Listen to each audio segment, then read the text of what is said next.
เอาพี่น้อยเปิดภาพมาก็อยู่ที่บ้านกระดอนไม้เมืองท่าแตงแขวงเสกองพี่น้อยเป็นบ้านวัฒนธรรมแห่งเดียวเลยอยู่เมืองท่าแตงหรือว่าอยู่แขวงสิกองก็ว่าได้พี่น้องเป็นบ้านวัฒนธรรมเป็นบ้านท่องเที่ยวเป็นบ้านแบบเพิ่นอนุรักษ์รักษาประเพณีของชนเผ่ากระตูพี่น้อยบ่ตุ้นก็บ่เคยได้มาจากเทื่อพี่น้องแบบมานี่แหละมาบ่อนนี้อันนี้ก็คือเขาเจ้าเอิ้นว่าสระกวน เนาะพี่น้องสารกุลแล้วว่าโรงเพิ่นจะเอิ้นแบบนั้นที่เห็นเป็นดอกแบบนี้ก็คือสัญลักษณ์ของสะเพากระตูหันหน้าบอนที่เขาเจ้าฆ่างัวฆ่าควายพี่น้องอันนี้เป็นบ้านเดียวเลยอยู่เมืองท่าแตงพี่น้องแล้วก็เป็นบ้านวัฒนธรรมเป็นบ้านท่องเที่ยวต่างชาติมักจะเข้ามาพี่น้องกราบทักทายสบายดีเด้อสบายดีพ่อแม่พี่น้องหมดสุขุสุคนกายันดีต้อนรับซองอาตูนชาแนลเส้นเก่าเส้นเคยพี่น้องเนาะ สำหรับคลิปนี้ก็บ่ได้มีหยังหลายพี่น้องก็ทางทีมงานเฮาก็ว่าสิไปหาทางน้องผู้หนึงที่บ่เจ็บเคยทายพี่น้องแต่ว่าพิเศษมื้อนี้ก็จะมีสาวดาคนงามของบ้านกระดอนเมืองท่าแตงเมืองสิกองถ้าผู้ใดได้ฮู้สาวดอนสาวดาพี่น้องเนาะสาวดาหั่นก็ทีมงานเฮาเคยมาถ่ายตอนนั้นโดนๆแล้วได้มากับเบาลีได้มากับเบาเหย้าแล้วก็ทางเบานะเบาเตียงก็เคยมาถ่ายแล้วน้องดาพี่น้องเนาะ เป็นสาวชนเผ่าคนแรกเลยที่ทีมงานมาถ่ายเป็นสาวชนเผ่าแล้วก็นุ่งชุดชนเผ่าแล้วก็เต้นรำอยู่นี่เดินอยู่กลางเดินนี่แหละพี่น้องเอ้ยนี่อยู่กลางเดินนี่แหละเพิ่นมาเต้นรำตอนบุญบ้านบุญประเพณีของบ้านเพิ่นพี่น้องไปพี่น้องตอนนี้ทางทีมงานเฮาก็ทุนอยู่หน้าห้านเฮาสิเลือกซื้อของฝากของตอนให้น้องเพิ่นบ่ตุนก็บ่ฮู้ว่าซื้อจังไดเดี๋ยวน้องดาเพิ่นพาไปพี่น้อง ขออนุญาตใส่แว่นตาเด้อพี่น้องเด้อมื้อนี้บ่ตูนรู้สึกว่าเจ็บตาพี่น้องทั้งเจ็บตาแล้วก็เจ็บหัวพี่น้องเอ้ยบ่ฮู้เป็นหยังจมน้ำเบาหนงบ่ได้เบาหนงก็เลยจกเอาแว่นตาเพิ่นมาให้ใส่ก็เลยได้ใส่พี่น้องก็บ่ต้องว่ากันเด้อพี่น้องไปหาทีมงานเพิ่นเลยไปพี่น้องเอ้ยนี่ตอนนี้เฮาก็อยู่นี่แหละเอ้าเอาซื้อเลยโอเคมาโหดเลยแบบนี้เลยสบายดีเด้อทุกคนเด้อสบายดีตัวแห้งนำบ่เอาไว้ตัวนี้คันกินบ่เบิดบ่เป็นยังเขาสิกินอยู่นี่เดี๋ยวก็ไว้ไปเยี่ยมไปยามมื้อหน้าก็จึงซื้อใหม่นี่เพิ่นให้แนวนี้ครับไปให้แนวนี้เลยเท่าใดก่อนนี่ได้เยอะสวัสดีครั้งเด้อขออนุญาตใส่แว่นตาเจ็บตาเป็นตาเบานงให้ถ้าได้ก็40,000บ่พิเศษมื้อนี้มีสาวงามพาไปพี่น้องปกติเฮาจะไปแต่ทีมงานเฮาแต่ว่ามื้อนี้น้องดาคนงามพี่น้องเอ้ยเอาเบิ่งกองนกคักๆเบิ่งสิตั้งหน้าปกกับอันนั้นสาวประจำหมู่บ้านสาวงามประจำหมู่บ้านนะเอานกเอานกเอาเงินนะขอบใจเลยไปพี่น้องไม่แต่ว่าก่อนสิไปก็สิถามทางเบาเจ็บก่อนเพิ่นเคยไปพี่น้อยแล้วก็น้องดาน้องดามานี่ก่อนก่อนสิไปหาน้องเพิ่นก็สิถามทางเบาเจ็บแล้วก็น้องดาคือเจ้าถิ่นเบาเจ็บก็คือเคยไปมาแล้วสิถามขาวๆสิถามเบาเจ็บก่อนครอบครัวที่จะพาไปเป็นแบบใดขาวๆก่อนก็ได้ครอบครัวบ่จักสิเว้านะแบบเฮานี่ทายน้องคนนึงน้องแบบว่าเราหันพ่อแม่แยกทางกันแต่ว่ามีแบบเอื้อยใจดีคนนึงน่ะเป็นพี่น้องนั่นแหละเอามาเลี้ยงแล้วก็ครอบครัวถามว่าเขามีบ่เขาบ่มีทางครัวของเอื้อยเพิ่นก็เป็นร่วมศักดิ์นะบะมูนะประมาณนั้นแหละเอื้อยบ่ผู้อยู่ในเฮือนบ่ผัวของเอื้อยผัวผู้เว้านำเฮาเมื่อกี้นี่บ่แม่นก็คือมีพญาติโรคส่วนตัววันนี้จะถามน้องดาก็เห็นตั้งแต่ดนแล้วบ่ครอบครัวนี่มาครั้งแรกฮะบ่ฮู้บ่ว่ามีครอบครัวทุกอย่างอยู่เป็นหลังนี้แปลกเนาะแต่ว่าตัวนี้มันได้รับจากคำแนะนำจากในบ้านจากพ่อบ้านก็คือผู้เมื่อวานนี้เป็นน้องคลิปเบานงหั่นโอเคบ่ว่ากันเป็นน้องดากับบ่ติดอกน้องเพิ่นบ่ได้เลาะทั่วดอกบ้านใหญ่เด้ไปหาบ่นึง แมน พาไปบนนึง ตัวน้องเพิ่นพาไปเพิ่นพกเขาบ่อยู่ บ่อยู่ โอเคไปหาครอบครัวนั่นเลยเด้อไปนำกันเด้อพี่น้องไอ้เบาเจ็บเพิ่นถือพี่น้องเดี๋ยว พาพี่พาน้องไปเบิ่งอันน่ะครอบครัวฮะเป็นจังใดซื้อจังใดก็บ่เจ็บ บัววันเกือบลืม ลูกคนบ่ซื้อบ่วัน พ่อแม่ ระวังเด้อคนปะเปื่อยเด้อ หยุด บ่น้องหยุดก่อนก็ได้ มาฮอดแล้วแม่นบ่นี่เบาเจ็บ อ๋อเอาพี่น้องเลยกับบตูนเองกับบัดนี้มีหยังหลายที่จะเข้าไปหาทางครอบครัวเพิ่นก็จะสิถามชีวิตการเป็นอยู่แล้วก็มีหยังแน่ที่ขาดเรืออยู่ในเฮือนในศาลของอ้ายเอื้อยเพิ่นแล้วก็เพิ่นถ้าตัวอย่างว่าถ้ามีคนอยากซอยเรือยังมีหยังแน่ที่เพิ่นต้องการที่สุดในตอนนี้ประมาณนั้นนะก็สิเข้าไปถามทางเอื้อยอ้ายเพิ่นอันนี้แม่นบ่ดินดอนเพิ่นนี่ แต่บิดอายเพิ่นว่าเราเข้าแต่ว่ามาอยู่ก็เลยต่อเติมทางนี้นะ เอาโอเคมาเบิ่งทางนี้ก่อนบ่น้องบ่เจ็บน้องดามาทางนี้นี่เนาะเหือนเนาะ อายเพิ่นว่าเราเข้า บ่แม่นได้เหือนนั่นนี่เด้เราเข้าบ่ อายเพิ่นว่าเราเข้าแต่ว่าเขาเจ้าให้พอดีเราก็ต่อเติมทางนี้นะ แสดงว่าตั้งแต่แรกอันนี้ก็คือเราเข้าแต่ว่าผู้เจ้าของหั่นให้อ้ายเพิ่นก็เลยต่อเติมเป็นเหือน แม่ แม่นแล้วไปน้อยเบิ่งนี่น้อยๆนี่ท่านอันนี้ก็ประมาณอยู่2คน2จะว่านี่แต่นี่มานี่เม็ด10เม็ดสาววะได้ปะเม็ด10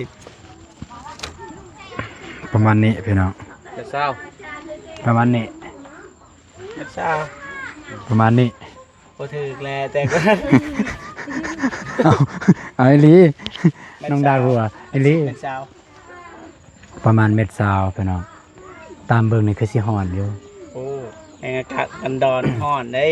คือสินอนบ่หลับเลยนะนอนบ่หลับนอนบ่อิ่มแล้วตามนี่แต่ว่าคันยามฮ้อนนี่ก็แค่แน่เนาะแต่ว่าดินนี่มันดินเพิ่นเนาะ แม่ ตัวนี้ ดิน อ่า จำได้ดินแล้ว นี่แหละ สำหรับดิน สำหรับดินน้องดาฮู้บ่มันยังหันบ่ว่า เล่าเขาเป็น คิดว่า เฮ็ดเรา ปิง เข้าอยู่หั่น คิดว่าปิง เนี่ยบ่เราเขา แม่น เราเข้ากันเป็นยังหั่น พวกไก่ เล่าเขา คือหน่อยเราเข้า ไปจับเบิ่งใดบ่เราเข้าหั่น ได้ยังสบาย คลำเด้อยานคลำเด้อ อย่า เสียไก่ได้บานนี่เด้อ เสียไก่ อ่ นี่ า ยังดีได้ไปเสียงัวควาย ต้นนี้ยังนี่ ใส่ เท่มาเท่ ยาสูบ คือหูว่ายาสูบ น้องด้าซูบเยอะซูบฟองบ่ ดูในคลิป น้องดาสูบก่อนว่า บ่เรือ บ่ เศร้าแล้ว เศร้าแล้วตะกี้นี่เห็นอยู่น้องเพิ่นสูบคลิปผู้ใดเนาะคนไทยนะมาถ่าย อ๋อ บ่แม็ก บ่แม็กบ่แม็ก ตลาดตะลี บ่แม็กตะลาตะลีน้องดาเฮ็ดจังซี่ ทดสอบเด้ให้เห็น ไอ้เตียงก็มาถ่ายแต่ว่าน้องดา แต่ว่าคือสิเดี๋ยวนี้คลิปตัวนั้นคือถูกลบแล้ว ไอ้ สอง เตียงก็มาถ่าย ถ่ายเยอะ ด่าน ไอ้เตียงบอลลีมาถ่ายเบิด บ่ตูนก็ไปถ่ายตอนนั้นแรกครั้งแรกไปถ่ายน้องเพิ่นไปกับเบาอนงว่าเราเจ็บ ไปกับเบาลีเบาเหย้า แม่ น้องเพิ่นตำสิ้นส่วนย่าเพิ่นเฮ็ดขายบ่นี่พอหูอยู่บ่น้องดาบ่เจ็บได้ถามอยู่บ่ พิดเองนะ สมัยเพิ่นเฮ็ดขายบ่เป็นส่วนเลยดีปอดได้ โอเคไปหาทางเอื้อยอ้ายเพิ่น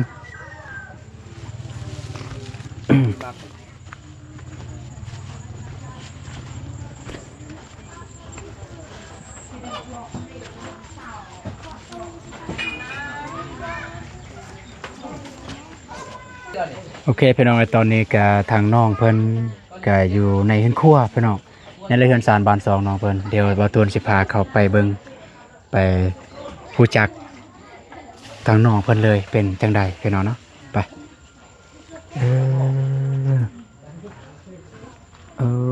นี่ดอก เพิ่นกำลังน้องเพิ่นกำลังมันนึ่งข้าวอยู่สบายดีเด้อโดยสบายดีโอ้ยล่ะเอ้าใส่ไหมเป็นบ่เอา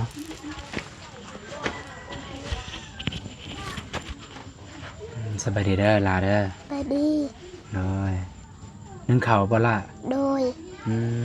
เบิ่งแหน่ข้าวลายบ่ข้าวม้าบ่แล้วว่าข้าวอุ่น เขาอุ่น เจ้าน้อยเดียวไปหน่อยกินจะคนเนี่ย 3 โอ้3 คนมีไผ่แน่ พ่อแม่ พ่อแม่ โดย อืมอยู่นำกันจะคนในเหือนเนี่ย 3 3 คนบ่ โดย โอเคเวลามีสื่อว่าอย่างไรล่ะเวลา บัววัน ซื้อบุวันบ่ โดย อายุจักปีละ เก่า 9 ปีบ่ โดย เวลายังเฮียนบ่ โดย เฮียนห้องปอหยังล่ะ ป เฮียนห้องป3 .3 โดย อ่านเป็นเขียนใดแล้วบ่ อ่านบ่เป็นแค่แน่ อ๋ออ่านในบ่เป็นแต่ว่าเขียนน่ะเขียนได้อยู่ โดย เขียนซื้อเจ้าของได้บ่เขียนซื้อหลาเองได้บ่ ได้ น่ะนาบ่าวซื้อตูนเด้อ โดย นาบ่าวซื้อตูนเอิ้นตูน คือว่านาบ่าวเห็นทีมงานมาหานาบ่าวก็เลยมาตามทีมงานฮู้จะบอกทีมงานนาบ่าวเป็นไผ บอ บ่าวเจ็บฮู้บ่าวเจ็บบ่ฮะ บอ บ่ฮู้บ่าวเจ็บ พอ เอ้าพวนมาทายร้านอยู่นี่เด้ เราบ่ได้บอกซื้อบ่ บอ ว่าเป็นหยังเพิ่นอันซื้อบ่าวเจ็บเด้อ โดย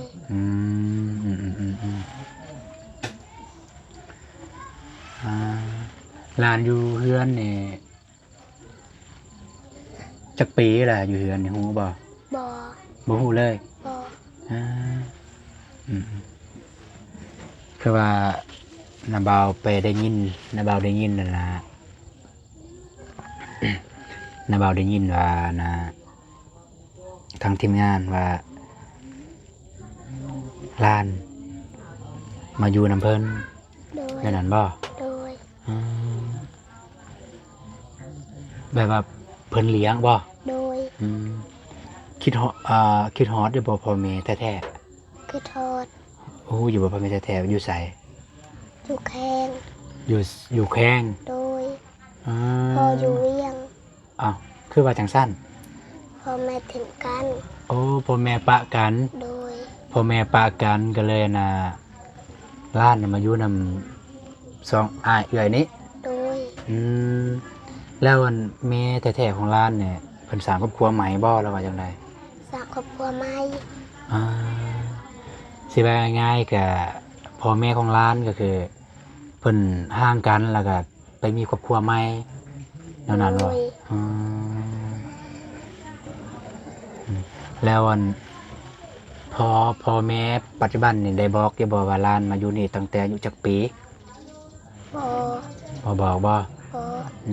แต่ว่าตามที่นาบ่าวได้ยินนั่นเพิ่นว่าตั้งแต่9 เดือนพาด9 เดือนเนี่ยบ่ได้ฮู้ความหยังเลยได้พี่น้องเอ้ย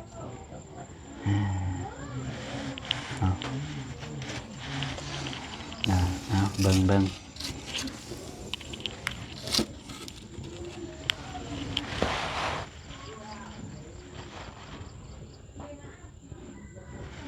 ็นจังได๋มาอยู่น้ำเอื้อยน้ำอ้ายน้ำพ่อแม่ปัจจุบันนี้เพิ่นก็เบิ่งแยงเฮาดีอยู่บ่ โดย เพิ่นเคยหายบ่ บอ บ่เคยหายเลย บอ เคยตีบ่ บอ อีหลีบ่ เฮลี่ อ๋อเนาะแล้วร้านเคยหายบ่ บอ บ่เคยหายเลย บอ อ้าวตอนอยู่กับหมู่กับครูก็บ่ได้หายบ่ พอ ฟาดซะในชีวิตนี่ร้านบ่เคยหายเลย โดย รู้สึกจังไดมาอยู่กับพ่อแม่ปัจจุบันนี่ พอสึกตัวใด บ่ได้รู้สึกหยัง บอ ว่ารู้สึกดีใจบ่แบบดีใจบ่หรือว่าอะไร ดีใจ เนาะอืมอืมอืมอืมอืมแล้วอยู่เฮือนเนี่ยส่วนร้ายเนี่ยพ่อแม่ปัจจุบันในเพิ่นพาหลานเฮ็ดหยังแน่ ล้างถ้วย ล้างถ้วย โดยเสร็จเทือน ล้างถ้วยเสียเทือน โดย พี่น้องเลยก็แม่นอยู่ได้เฮือนแคบอยู่ แต่ว่าแคบแบบสะอาดได้พี่น้องเบิ่งอยู่แล้วพวกหลานกินข้าวอยู่ไสจะบนนี้เลยบ่ โดย พี่น้องอันนี้คือบอนกินข้าวของหลานบัววันเพิ่นแม่นบ่บัววัน โดย ผู้ใดตั้งชื่อบัววัน พ่อแม่ พ่อแม่ปัจจุบันเนี่ยบ่ โดย อืมอืมอืมอืมอืมคือนึ่งข้าวแบบนี้ร้านนึ่งตลอดบ่แล้วว่าจังไดเคยนึ่งบ่ที่ผ่านมา เคย ตอนเช้าเคยลุกไปนึ่งบ่ตอนเช้าแบบตอนเช้าเคยบ่แล้วบ่เคย เคย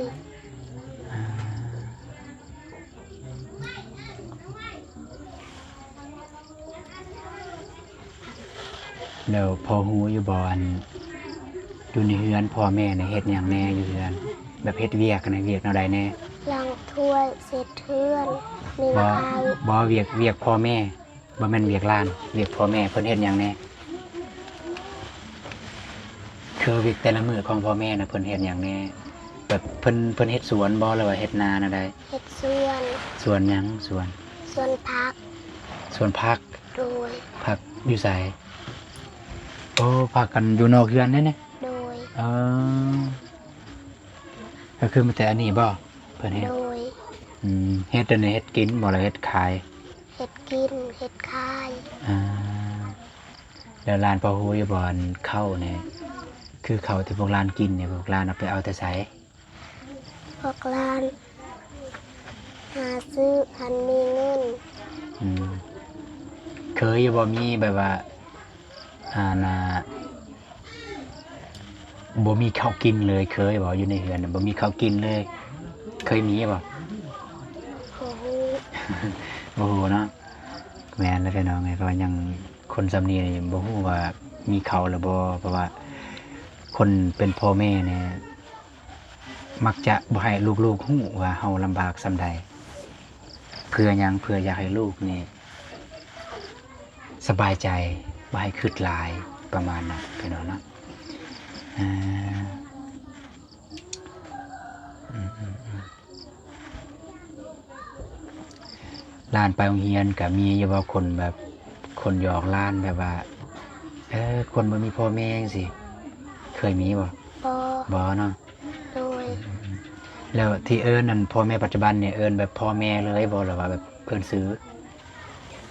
เคยเอิ้นซื้อเคยบอเอิ้น เอิ้นซื้อแน่แล้วก็เอิ้นพ่อแม่แน่ โดย นั่นน่ะบ่ซะ คือว่าเอิ้นซื้อทั้งเพิ่นก็เป็นพ่อแม่เฮา พอตีลาน อ่าไปตี พออื่น ผู้อื่น โดย ผู้อื่นในผู้ใดตีพ่อ ทานบหู พ่อแม่อยู่นี่บ่หรือว่าคนอื่น คนอื่น อ๋อ โรง ตกใจ เรียน ตกใจกันว่าพ่อแม่อยู่นี่ตีคนอื่นอยู่เฮียนบ่ โดย โอ้แบบหมูโคนี่บอกเขาตีบ่ บอ อืมผู้ใหญ่ว่าตี โดย ย้อนหยังเพิ่นยังตีเฮา โอ้โห ย้อนเฮาขี้ดื้อบ่ บอ ย้อนเฮาไปลักของเขาบ่ บอ แล้วเพิ่นบอกอยู่บ่ว่าเพิ่นตีย้อนหยัง บอ เอาเฮาก็บ่ได้ยืนยันเด้อพี่น้องเด้อว่าทางคำเว้าของหลานน้อยเพิ่นเว้านี่แม่นความจริงหรือบ่ความจริงทางบ่ตูนก็บ่ได้ยืนยันเด้อพี่น้องแต่ว่าฟังก็ไปพิจารณาเอาเด้อพี่น้องทางบ่ตูนก็บ่ได้ยืนยันว่าแม่นแท้หรือบ่แท้เด้อพี่น้องเอาบัดนี้การแต่มากลับมาเบิ่งทางหลานน้อยเพิ่นมื้อแรกนี่สิกินหยังมื้อแรกนี่ กินไข่ ไข่บ่ โดย ไข่ตัวบ่เจ็บเอาให้นะ โดย เอานาบ่าวก็ได้ซื้ออยู่ไสล่ะนี่นาบ่าวได้ซื้อข้าวปุ้นเด้อ โดย เคยกินบ่ข้าวปุ้น บอ นะ ใจ อ่า ใจ ก ก่อนสิเอาเครื่องนบก่อนแล้วก็เอาเครื่องแล้วก็ขอบใจเด้อเห็นบ่เอาลองเบิ่งเอาแป๊บ ใจ แป๊บนึงก่อน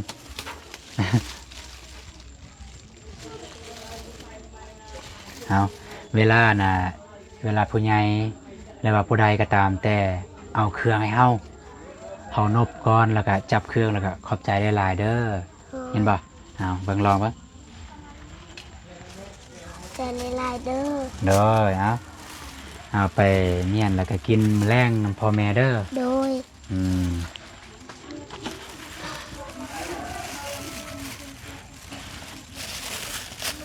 เอาไปหน่อยนี่ก็คือเฮือนซานบ้านซองของอนาน้องบัววันเพิ่นอายุได้9 ปีได้พัดภาคจากพ่อแม่ของเจ้าของพ่อแม่แท้ๆตั้งแต่9 เดือนพี่น้องมาอยู่นี่มาอยู่นำพ่อเลี้ยงแม่เลี้ยงพี่น้องมาอยู่นำพ่อเลี้ยงแม่เลี้ยงเฮือนกับที่ฮู้คร่าวๆนำเบาเจ็บเพิ่นเว้าก็คือตัวนี้มันเฮือนอันนี้มันเล่าเข้าพี่น้องเล่าเข้าแต่ว่าเล่าเข้าของผู้อื่นเล่าเข้าพี่น้องนี่แหละเอาให้อยู่แล้วก็เพิ่นต่อเติมเป็นเฮือนครัวตัวนี้ตัวบอนที่ประตูนางปัจจุบันนี้แล้วเฮือนครัวน่ะจะอยู่หน้าดินจังซี่เลยพี่น้องเวลาฝนตกเนี่ยน่าจะมันจะเข้าเพราะว่าตามประตูเบิ่งพื้นนี่มันซึมตลอดนี่มันเปียกพี่น้องสิถามร้านนี่ตอนฝนตกหนักๆเนี่ยน้ำเข้ามาบ่ โดย มันเข้าทางไหนล่ะ โอน อ๋อมันเข้าทางนั้นบ่ โดย บ่จะเข้าทางนั้นมันมีทางเข้าลายอยู่คือจังซี่พี่น้องเอ้ย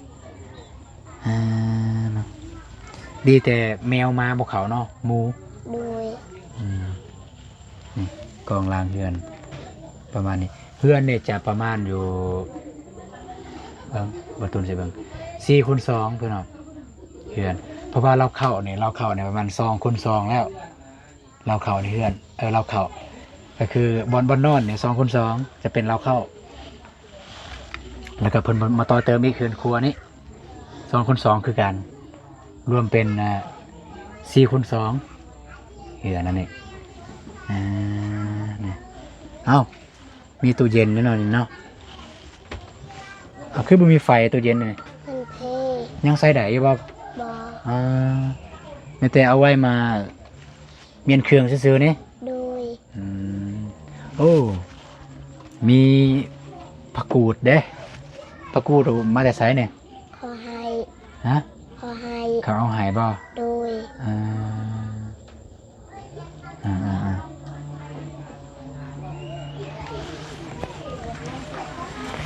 โอเคเอาไม่แต่จังสันละเด้อนาบ่าวก็จะได้กลับก่อน โดย เห็นบ่สู้ๆเด้อ โดย อื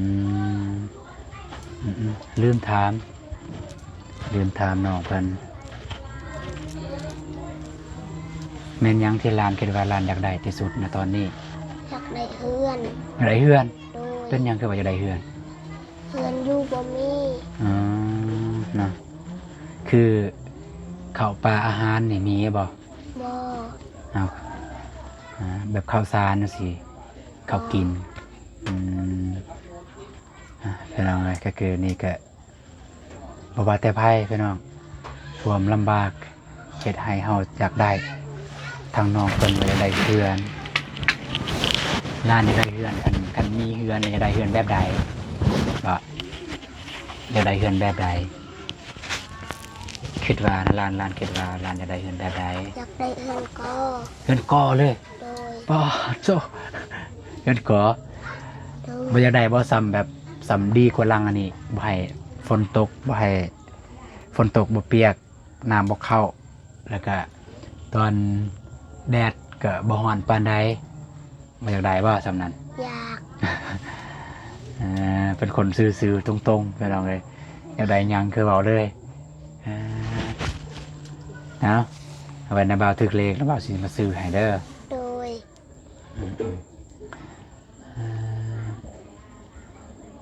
นี่พี่น้องก็น้อยแต่ว่าสะอาดอยู่เรือนสานบ้านสองน้องเพิ่นแต่ว่าสะอาดสะอ้างบ่ได้เปื้อนได้นี่แต่ว่าน้องเพิ่นเสร็จอันนี้จะมันเตียงแล้วนี่เตียง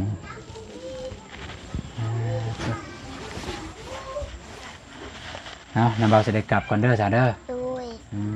มสู้ๆเด้อ โดย เดี๋ยวมีเวลามีโอกาสถ้ามีหยังก็น้ำเบาสิมาหาใหม่ โดย เห็นบ่ โดย เนาะเบิ่งอันน่ะไฟมันสิลุกใส่หวดแล้วนะไม่นะเบาเลยกลับก่อนเด้อเลยโอเคพี่น้องเนาะกำลังจากเบาตูนออกแต่ไปหาน้องบัววันเพิ่นอันนี้ก็คือพ่อเลี้ยงแม่เลี้ยงของน้องบัววันพี่น้องเนาะกับเบาตูนสีเข้าไปถามมาบางเทื่อว่าน้องบัววันให้ข้อมูลบ่ถือว่าต้องก็สิไปถามทางพ่อแม่ก่อนพ่อแม่เพิ่มเติมว่าเป็นเท่าใดพี่น้องเนาะสำหรับเฮือนซานบ้านซองเพิ่นเป็นเท่าใดจะไปทำจากเล็กจากน้อยก่อนพี่น้องสบายดีเด้อเลยใส่นี่ไหมใส่พอได้ใส่ก็ได้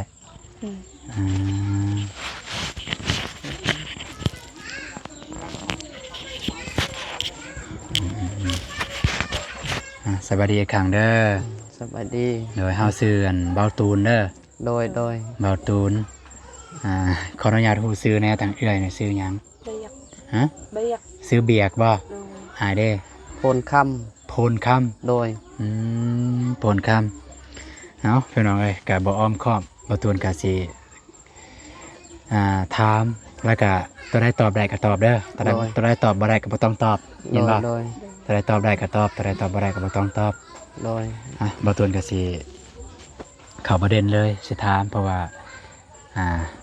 ข้อมูลบางอย่างและข้อมูลส่วนหนึ่งก็บ่ตูนได้ฮู้นำคลิปทีมงานแล้วทีมงานเคยมาหาก็คือเบาเจ็บได้เบิ่งนำเบาเจ็บเพิ่นไปเนาะประเดี๋ยวบ่ตูนฮู้มาว่าน้องบ่วันนี่เป็นลูกเลี้ยงแม่นบ่ แม่น อ๋อลูกเลี้ยงนี่แม่นลูกของผู้ใดตั้งแต่นั้นมา ของน้องสาวตัวเอง โอ้ของน้องสาวบ่ โดย เป็นจังไดคือว่าเอาน้องเพิ่นมาเลี้ยง เพราะว่าน้องสาวพัวเราปะหนี่ไปอยู่เวียงจันทน์เดี๋ยวนี้เราก็บ่อยู่บ่มาหาเลย อ๋อ เพราะว่าตัวเองก็บ่มีลูก1 2มากระจนก็แม่น แต่ว่าตัวเองบ่มีลูกในนี้เราก็ให้ อืม ทางอ้ายเอื้อยนี่เอามาเลี้ยง น้องสาวหันเพิ่นปะกับพวกนั้นแหละก็สร้างครอบครัวใหม่บ่ สร้างไม้ อ๋อ โดย ก็เลยอ้ายน่ะอีต้นน้องเพิ่นก็เลยเอามาเลี้ยง โดยต้นเพิ่น อีต้นแน่แล้วก็อยากมีลูกเลี้ยงแน่ โดย แล้วก็ขออนุญาตถามในทางอ้ายเอื้อยอยู่นํกันได้จักปีละ หลายปีแล้วได้แล้ว20ปลายปี โอ้20ปลายปี20ปลายปีก็แต่ว่าหลายเติบแล้วพี่น้องเอ้ยเอาคำถามต่อไปบ่ตูนฮู้มาว่าเฮือนหลังนี้โอ้ยบ่ตูนฮู้มาว่าเฮือนหลังนี้ก็คือบ่แม่นซีหน้าเด้อ โดย ทางหลังเฮานี่มันบ่แม่นเฮือนบ่เจ็บว่าแม่นบ่ แม่น เป็นหยังมาก่อน เป็นเราเข้าของเขาหักบ่มีบอนอยู่บอนปงอาศัยก็ขออยู่เราเขาทิม เราเข้าเนี่ยบ่ โดย ตั้งแต่นั้นมาแม่นเราเข้านี่อยู่นี่บ่แล้วว่าอยู่บ่อนอื่น อยู่บอนอื่นหักเขา โอ้ ย้ายมายับมาอยู่นี่ เราเข้าอันนี้มันอยู่บ่อนอื่น แต่ว่าย้ายมาอยู่นี่ โดย เนาะอยู่นี่ได้จักปีแล้วอยู่นี่ 3 ปีไป 3 ปีปลาย โดย เนาะ เพราะว่าเป็นนี่ยังเป็นอันนี้ก็ไปหาเก็บตัวเขาทิม โอ้หาเก็บแม่น โด แล้ว ย เนาะพี่น้องอันนี้ 1 2มากก็คอนำเข้าบางเทื่อตัวเขาทิมบ่ใส่ก็เอามา โดย ใส่ให้ตัวเองมาเป็นเฮือน โดยแล้วก็ดินนี่ดินที่เฮาอยู่ตอนนี้เนี่ยมันดินเฮาเองบ่ ดินนี่อีพ่อหักตะกี้เรายังใช้หักเดี๋ยวนี้เฮามาอยู่นี่ฮะตัวเองก็บ่ช่างว่าและจักเราสิให้เลยหรือบ่ตัวเองก็ยังบ่ทันรู้จัก แบบบ่ฮู้ว่าเพิ่นสิให้เฮาเลยบ่แต่ว่าตอนนี้เพิ่นให้เฮาอยู่ก่อน โดยบนอื่นบ่มีดิน อันนี้กกมันอันนี้ก็ไปหาเก็บตัวเขาทิ่มเขาตัดทิ่ม อันนี้บ่ โดย อ๋อเพิ่นปลูกมันได้พี่น้องแล้วก็มีกกยาสูบ อย่าชู แม่นของ อันนี้ เฮาบ่ บ่แม่นของพี่น้อง อ๋อพี่น้องมาปลูก โดย อ๋อ มีแต่กกมันและของเฮา หัก เอา บ่แม่นกก โดย งามอีหยังตัวเขาทิ่ม โดย ไปหาคอเก็บ แล้วก็สิถามว่าอาชีพที่อายกับเอื้อยเฮ็ดปัจจุบันนี่แบบล่อเลี้ยงชีวิตเจ้าของแล้วก็ล่อเลี้ยงน้องบัววันเพิ่นแบบเลี้ยงชีพกินข้าวแต่ละมื้อนี่ก็คือเฮ็ดหยังขออนุญาตถามเด้อ โดย ก็มีแต่เฮ็ดหน้าแต่ว่าหน้ากับบลายมีแต่ช่องให้ ซองไห้ว่า โดย ในอันนี้บ่ตรงตัวเด้อในปีหนึงซองไห้นี่ได้จักซอบที่เคยได้ ชอบกับนี่หาชอบก็นี่ สี่ซอบก็มีห้าซอบก็มี โดย คือยังปีนี้ได้จักซอบ ปีนี้ได้สิสอบไป ปีนี้ได้สี่ซอบไป โดย ยังบ่เข้าอันสี่ซอบน่าจะหมดแหละ มีแต่ยังเธอก็ชอบตัวอยู่นี่ อ๋อสมมุติว่าแล้วก็นอกจากเฮ็ดนาแล้วเฮ็ดหยังแน่ที่แบบว่าสิได้เป็นเงินเป็นคำ มีแต่ไปหาหับจ้าง อ๋อรับจ้างเนาะรับจ้างแบบใดอยู่ในเขตนี้ หับจ้างแบบ ในเขตนี้ พวกโตคิดย่างกับเอื้อยกับคอปี ขอนำเข้า คอเขาไปคิดย่าง ขอไปนำเพิ่นไปกรีดยางก็ขอ โด ไป ย นำเพิ่น ขอให้ซ้ำใดก็เอาซ้ำนั้น อ่า พอได้ซื้อเกลือเป็นนัวแล้ว เดื ก็ อนหนึ่งบ่แม่นสิได้หลายมีแต่คือเดือน4ตัวนี้ก็ได้มีแต่5แสน กับแบ่งกับนอก อ๋อเนาะก็คือสิว่ายังไงลักๆอาชีพลักๆอยู่เฮือนนี่อาศัยแต่นำรับจ้าง โดย อืมมีอยู่บ่พี่น้องเพิ่นมาซอยมาหยังกัน บ่ บ่มีเนาะบางเทื่อพี่น้องเพิ่นก็บ่มีคือกัน โดย อืม หักตัวเองก็คือเห็นนั่นแหละบ่สบายตนตายมีแต่อาศัยเมียแหละมีแต่เมียแหละไปหา แล้วก็ขอโทษหลายๆเด้ออันนี้ก็คือบ่าวตูนก็ได้ยินนำทีมงานคือกันเพิ่นว่าทางอ้ายมีพญาติศูนย์โตแบบพญาติเจ้าของพญาติศูนย์โตแม่นบ่พญาติศูนย์ตัว เป็นอีหยังบอกได้บ่ ตัวเองก็บอกบ่ได้นะบ่ฮู้ปานใดนะว่าเป็นพยาธิ เป็นอะไรอาการ อาการบางครั้งก็หน้ามือตามัวบางเทื่อก็ฮ้อนต้นโตแล้วก็มาซักขึ้นแบบหัวใจคือใจวายอะนะแบบมันขึ้นแต่หัวใจนี่ฮอดหัวนี่ก็ซักไปเลย อืมแบบสักแน่บ่แสดงว่าเป็นพญาติตอนเป็นเนี่ยล้มบ่ ล่ม อ๋อ นะ เป็นลมซักประมาณนั้นละเป็นเอาไว้ทางครอบครัวน้องเพิ่น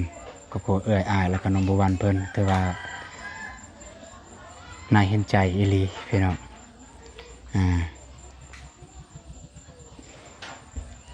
แต่ว่าข้าวปลาอาหารคือข้าวนี่ก็ได้แต่4 สอบปีนี้4 สอบปลายกิน3 คนพี่น้องแล้วก็สิถามเนี่ยมีหยังที่รู้สึกว่าชีวิตเจ้าของแล้วก็ในครอบครัวเจ้าของที่ขาดเหลือที่สุดอยู่ในเฮือนในศาลแบบคิดว่าแบบบ่มีอันนั้นขอแต่ใดอันนี้ก็พอใจละแม่นหยังที่เอื้อยอายคิดว่านะ มันมีแต่เฮือน ฮะ เฮือน อยากได้เฮือน อยากได้เฮือนแล้วก็อยากได้ข้าว อยากได้ข้าว เด้อ มีแต่เฮือนคือเฮือนพอจะได้เฮือนอยู่เฮือนนอนได้ข้าวน้ำกินทำปลากับพออยู่พอกินนั่น ถือว่าตอนนี้นี่ที่รู้สึ ต ก อนนี้ ลำบาก มีแต่ขาดเคินแล้วเก็บไปหาเฮ็ดอีหยังก็บ่ได้ ตอนนี้ที่รู้สึกว่าขาดเคินเนี่ยแม่นข้าวกับเฮือนเนี่ยบ่ โดย เนาะสู้ๆเด้อ โดย เด้อเอาขอบใจหลาย ขอบ ๆเดี๋ยว ใจ ถ้ามีเวลาโอกาสหน้าสิมายามใหม่เด้อ โดย เด้อโอเคพี่น้องเอ้ยก็สำหรับเฮือนซานบ้านซองของน้องเพิ่นแล้วก็สภาพโดยรวมแม่นประมาณนี้พี่น้องยามฝนตกก็คือน้ำสอดเข้าในเลย แล้วก็โอ้ยสุดโทรมแฮงสภาพครอบครัวก็คือพูดจะเป็นเสาหลักครอบครัวคือมาเป็นบัตรเจ้าของแบบนั้นพี่น้องก็คือ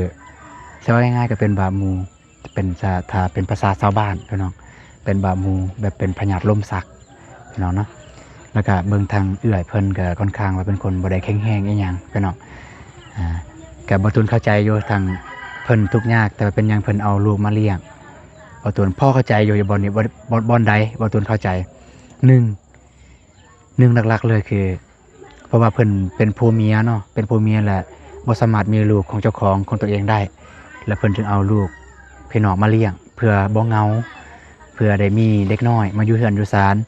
2ก็คืออาจจะมีทางนั้นอาจจะมีปัญหาบ่ทางน้องสาวเพิ่นหั่นอาจจะมีปัญหาบ่ทางนั้นนั่นนี่เพิ่นก็เลยแบบจะแม่นน่าจะแม่นว่าอีตนหลานน้อยหั่นก็เลยเอาหลานน้อยมาเลี้ยงพี่น้องก็ประมาณนั้นพี่น้องเนาะที่ตามบ่าวตูนสรุปได้ก็ประมาณนั้นโอเคพี่น้องก็สำหรับคลิปนี้บ่าวตูนจะได้จบคลิปเพียงเท่านี้ก่อนพี่น้องเนาะก่อนอื่นหมดก็ฝากเด้อพี่น้องฝากทางครอบครัวน้องบัววันเพิ่นตอนนี้น้องบัววันเพิ่นก็ตามที่เบิ่งแล้วก็น่าจะต้องการที่สุดอาจจะเป็นข้าวกินนั่นแหละเว้าเรื่องเฮือนเรื่องซานโอ้ยก็ยังไกลเติบพี่น้องแต่ถ้ามีก็ดีแต่ถ้าบ่มีก็บ่เป็นหยังแต่ถ้าใส่เว้ารวมแล้วก็คือข้าวนั่นแหละที่ต้องการที่สุดณตอนนี้ก็คือข้าวกินถ้ามีข้าวกินเฮือนซานแล้วจึงว่ากันพี่น้องไปพี่น้องเจอกันในคลิปต่อไปเด้อพี่น้องเด้อสำหรับคลิปนี้สบายดีเด้อพี่น้องไปเจอกันในคลิปต่อไปบ๊ายบาย